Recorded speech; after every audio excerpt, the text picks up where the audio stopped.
This is an encore presentation requested by our Master of Ceremonies. It's a story about an abandoned infant trying to get through life, and it's the protagonist of a story I'm writing. The story is called Camouflage.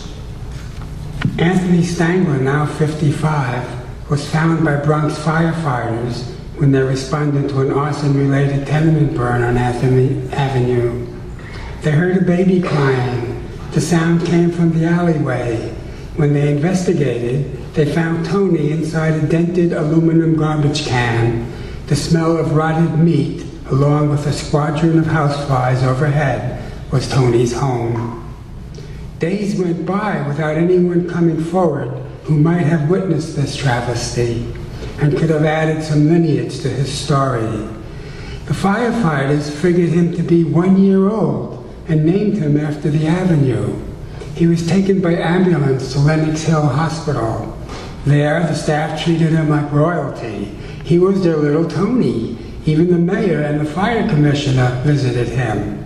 It's too bad that when he was older, he would not remember the good things people did for him. The Stanglers' childless, middle-aged couple, working with the city's social service department, adopted Tony. However, after 11 years, Tony's precociousness combined with Mr. Stangler's debilitating stroke forced them to give him up. Tony's new home was with the Kowalski family. Mr. Kowalski had bad habits. He molested his preteen children, girls and boys, sometimes together, in the same room, and bragged that he knew how to hit his wife in places no one would notice. He was a former Marine. A New York City family court judge found it in Tony's best interest to be placed with an Iowan farm family, away from the negative influences that so far have been his lot. In the criminal section of the same courthouse, Mr. Kowalski was being sentenced to jail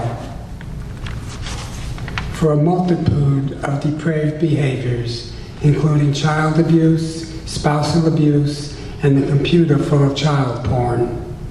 To hear Tony tell it, he was an indentured farm servant. An extra hand in the fields was what Mr. Garst needed. Tony felt isolated, overworked, and powerless. He developed a nervous habit of picking away at his acne, which often became infected and left him as pockmarked as if he had smallpox. He hated school. He hated the 4-H crap and teasing by the local kids about his scabby face and unknowable past. Mr. Gost and his daughter Rita would say that they gave Tony a new life. Open fields, hard work, and wholesome food made a man out of him.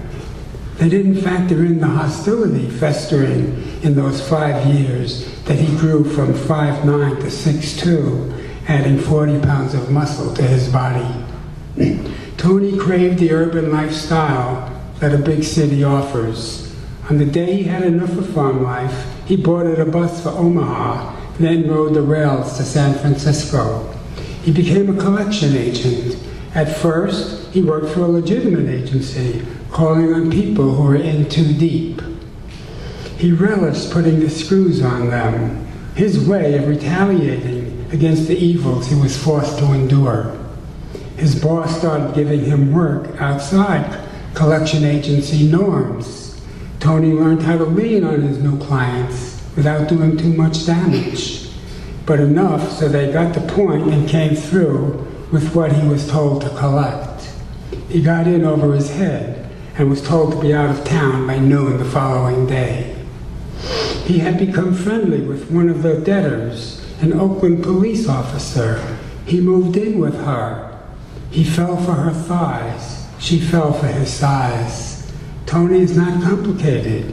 Keep it simple is his motto. She convinced him to get his GHD. He got it from a mail-order school he found on the back of a comic book. It was not long before she kicked him out. He got the idea that doing police work might work for him too. So he set out for New York City. If he can stay out of trouble for 20 years, he can retire with a pension.